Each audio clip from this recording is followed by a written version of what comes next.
30. From that dharma mega, or the shower of dharma or virtues, there is the elimination or cessation of karmas, all action causing klesha or affliction. Now this is where we have forgotten that karmas can be eliminated. Karmas are not dead stuff. There are certain karmas that you are born with, but he is giving you hope that if you are the deciding factor of your karma, your suffering today is because of your previous karma. So now what you do depends upon you, and you can change your karmic course of things. The entire karmic course of things can be changed. So don't fall into the same pit like my guru says. A lot of times nowadays, oh, I have a soulmate, I have a karmic thing with this lady, with this man, Good. Do you want to continue with it? Where is the end? There is no end. It's a game of snake and ladder without any end. There is absolutely no end. The game has an end, but this game of karma has no end. She has owed something to you, you have to pay back now, and while paying back, there are some other loans that you have to take, and you have to pay back that, and goes on and on and on and on. But once you have this dharma embedded into your system, then whatever you do will bear no consequence. Will absolutely bear no consequence, because you'll be sharing your blessings only. And it is also, we have discussed this, you're not sharing in the sense that, okay, I am doing this charity. No. Once you say, I am doing this charity, I am sharing this, it becomes karma again. Whatever you do will be virtuous. You shall be unconsciously doing all the good things. You shall be unconsciously or consciously, you can only do the right thing. So there are no consequences. Number 31. Thus all the dirt is gone, cleansed, and the veil covering the infinite knowledge is lifted, leaving nothing else to be known, making everything else of little significance. What you are here to learn, the lesson is over. The lesson is over. All the dirt is gone. Everything is cleansed. Everything you are purified from all your karmas. And the veil covering the infinite knowledge is lifted. Now there is no veil of ignorance that is becoming an obstacle to you from looking within, from finding the truth within. 32. Thence, with the infinite knowledge acquired as explained in the previous sutra, the gunas or the qualities of matter in constant transmutation with their various parinams or results in succession come to an end as their purpose is done. All this, we have discussed this. 3 basic qualities only. All of us are made of just 3 basic qualities. Sattvic, calm, wise, rajasic, active, but it can also become hyperactive. And third one is tamas, laziness, sloth. All these 3 qualities, only three qualities with different proportion. You can have 1% of sattvic, 90% of rajasic, so many 9% of tamas, or vice versa, up to the 0.00. You can go on and on and on. We are all made up of these 3 qualities only. And because of these 3 qualities, we keep making mistakes. Just give you an example. You need tamas quality, you need sloth, you need laziness from 11 o'clock to 3 o'clock a.m. From 11 p.m. to 3 a.m. is the time when you really have to have tamas. That is the time when medical science now tells you. Medical science tells you that is the time when your kidney and your liver must detox. So if you are doing something between 11 p.m. and 3 a.m., your kidney and your liver is not working, it is not detoxing. And so, you become the reason of your own sickness, various illnesses. So now medical science approves all these theories that you should get up about 4 o'clock, 4 a.m.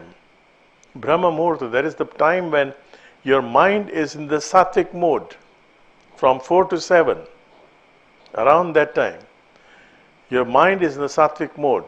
Whatever you do will be calm, good, and if you start with sattvic mode, then the next period is rajasic, active. You will not be aggressive. You will be active, dynamic, but not aggressive. So if you don't start with sattvic mode, you get up at 10 o'clock, or you get up at 8 o'clock, or you get up at 7:30, you have passed the sattvic mode. You are entering the rajasic mode immediately. You will become hyperactive. You will not become sensitive towards others' feeling. You will just do. I'll give you some example. Sometime we go to buffet parties. A lot of dishes there. And what we do? We have the habit of choosing the dish that we like. We don't care if somebody else is getting a share or no. We just fill our plate with whatever we like. And then you find certain dishes gone. The leftover are the dishes which you don't like. Or we fill our plate, first serving, you fill our plate with so much food that goes waste. We don't even finish it sometime. And we don't care that the food is so many. And we go to party, this man who is hosting you has to pay per plate, maybe. In India, in Indonesia it's like that. They have to pay per plate. And you keep changing your plates in buffet. And they have certain amount of food. If you overeat, you're humming. You just think about this host who is hosting you. You think about others in the party. They also got to eat. This is our greed. This is from tamas and from rajasic. This greed, because of this greed, we have created such a danger for this planet. We want to have cheap stuff. How many of us are using our handkerchief now? Until 1970s, all the Westerners I met were using handkerchief. Nowadays, you don't use handkerchief. You use tissue papers. How many trees are being cut to supply us with tissue papers? Can we go back to using handkerchief? A lot of things. This is just a small example. Small example. How many dresses you have in your cupboard which you don't even use? We keep using the same dress. How many extra shoes you have got? How many extra bags you have got? If you don't use them, share them with somebody. Share them with those who do not have anything. But we keep hoarding things. We keep accumulating wealth until we die and we give a chance to our bankers to do some money laundering. Because even our wives, whatever, our children, they don't know how much money is in the bank. We think we are going to live forever. We have certain accounts, certain amount which nobody knows. And then we die someday. We think we never die, but we die. Goodbye, Charlie. And nobody knows how much money do you have in the bank. So, anybody knowing that account can do money laundering, can just create a person as your heir. All these things are because we are not using our neocortex. As simple as that. If we use our neocortex, then we know. From little things, from small things. You go to a Japanese Zen monastery in the olden days. Nowadays, of course, everything is modern. They are very much afraid if you don't come to them. All the monasteries, all the ashrams, everybody is afraid, especially when they see Western faces. My God, we need Western faces. So whatever you do is acceptable. I'm sorry, but this is how we Asians are working now. You go to India and you come to Indonesia, forgive me to say this, for all Asians, any white skin is very rich. This is a mental slavery. They don't understand that some of you may not be rich. That there are people who have just enough to live. But it's a mental thing that we think as soon as we see the white skin, you're rich. So now you must be ripped. By hook or by crook.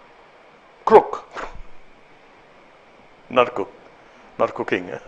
By hook or by crook, your wallet must be open, and every small change that you have there must be spent before you leave the country. And there are people who can fool you, and there are people who would like to be fooled. But Patanjali is not beating around the bush. He is telling the spade is a spade. He is not beating around the bush. He is telling us what is the fact. In the olden days, Zen monastery, you come here, you sit here, the master will ask you, do you remember how did you keep your sandals? One sandal this way, one sandal that way, going London, looking Tokyo. Go back and say sorry to the sandal and keep them properly. Or he will ask you, where do you keep your umbrella? Because those days they used to have umbrella in Japan. I'm talking about 1970s. Now it's no more there, you know. In 75, 76, I was working there, and this thing still was happening. And the master would not speak a single word of English, and I did not speak Japanese. So we could communicate somehow, I don't know how, but we could communicate with very, few words, and just focusing on umbrella and sandals, people can get enlightened. There was this guy, make a lot of money. He made a lot of money. He said, first of all, he gave the first lesson. Rub your hand. Okay? Keep on rubbing. Just rub your hands. Come, just rub your hands. Okay? Do you feel there's some warmth? Okay? Then slowly. Do you feel some magnetic pull? You will. Yes? You have to keep rubbing your hands for 6 months. And you have to pay $375. I don't know how he got the figure. And after rubbing your hands for 10 minutes, 6 months, you just come to his monastery, ashram, and he tells you, after he gives you this kind of stupid speech, all these things are not going to help you. What is going to help you is your understanding. Okay? So after giving some kind of stupid speech, he will tell you to rub your hands, and you pay for the course 6 months, $375. Which is okay. I mean, okay, you want to give 20 minutes course, 30 minutes course every day, it was not every day. It was like once a week. So once a week times, how many months? 6 months, right? So 4 weeks, right? How many weeks? 4 weeks? 24 meetings. 24 meetings, $375 divided by 24 meetings. So one meeting is about $10-15. And not bad, you know. I mean, it's not bad. He's not ripping you off, but he's fooling you. You don't have to keep on rubbing your hands for 6 months to be initiated by him, because you just rub once, you already feel the warmth. And after 6 months, it is going to change. It is not going to change. It is the same warmth. So if you want to initiate, just initiate on the first lesson. Why you have to wait for 6 months? So in India, if you just make a declaration that I'm God, there will be some believers. People will believe in you. Here also people, same. Here also Indian mentality. People will believe. You just go to Ubud market. Do this, try this. Yuming, you're staying here. Do this. It's just look at the sky and point. Just like this. 20 minutes. There'll be people around you. Everybody looking at the sky. And then you say then slowly, very slowly, look, I can see God there. And at least there'll be 10 of them who will be saying, yes, God there. Chinese, you speak, you speak in any language. If they don't understand the language, it's better. It's better. Just do like this and people will be doing like this. And after some time Shaming, your name will be changed. Guruji Shaming. Very easy to become Guru nowadays. You don't need certification, you don't need 200 hours. This is stupidity. 200 hours, 500 hours, just point your finger. People will believe in you. People want to believe in anything. But Patanjali says no. Patanjali says nothing is going to help you. It's your shit and you have to clean it yourself. He is not giving you any promises, any false promises.